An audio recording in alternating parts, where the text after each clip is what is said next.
Welcome back to the Alien Spaceship Talk Show podcast. And in case you're just joining us, you're listening to the Alien Spaceship Talk Show podcast with Emmy, Hikins, and Trevor.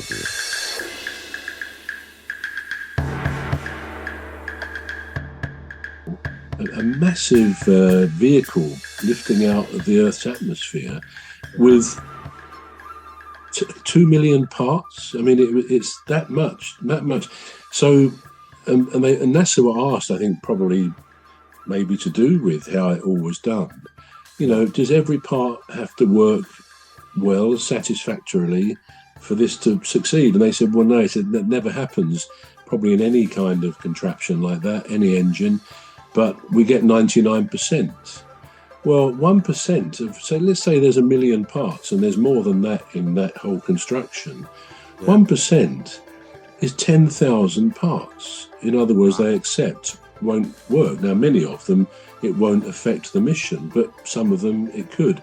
And I suppose we're asked to accept that 6 times they all work to perfection on a very complicated way of doing it without going into the technical side, but to have the little lunar module attached to the command module and it then detaches to the moon, there's to come back and find each other and all those things. An interesting thing was after the Apollo 11, the first one, and 12, the second one didn't get the same number of television viewers. Incredibly, really, certainly in America and probably around the world. The first one, people were looking in shop windows and watching when it happened, apparently. The second one, it was kind of accepted, and NASA were worried they would get their funding pulled as a result of the loss of interest, and they actually had about another 8 or 9 missions planned. Well, it's said as a conspiracy theory, to regenerate interest, they did Apollo 13, which of course was the one that blew up a bit when it was up there, and they had to get the astronauts back, which they did eventually safely, and that renewed kind of the interest in it all. But yeah, it would be very easy to say, how did those 6 men really walk on the moon? One interesting thing is there's a very famous photograph of an astronaut on the moon on Apollo 11. But it's not Neil Armstrong. He took the picture of Buzz Aldrin. And you just think, if you're into conspiracy theories, again, you would think, well, surely the picture we should have is of the first human to walk on the moon. But that didn't happen. And equally, Neil Armstrong said, when he put his foot down from the ladder onto the moon, he said, that's a small step for man, a giant leap for mankind. Yeah. Now, what he really meant was, that's a small step for a man, a giant leap for mankind. And many people have said he did it as a kind of a whistleblowing thing, a secret thing, to say this isn't really happening, this is just fake, and little things like that. And there's a lot of stuff that people have said, well, that couldn't be the case, and so on. Yeah. So again, conspiracy theories come out of all of this. I think for my part, I believe they went to the moon. There are a lot of questions which don't quite add up. I mean, for example, when you see those television shots of the lunar rover, you've seen that before, the big vehicle, which 2 of them can sit in, and apparently they drove 2 or 3 miles away from their spaceship when they were up there.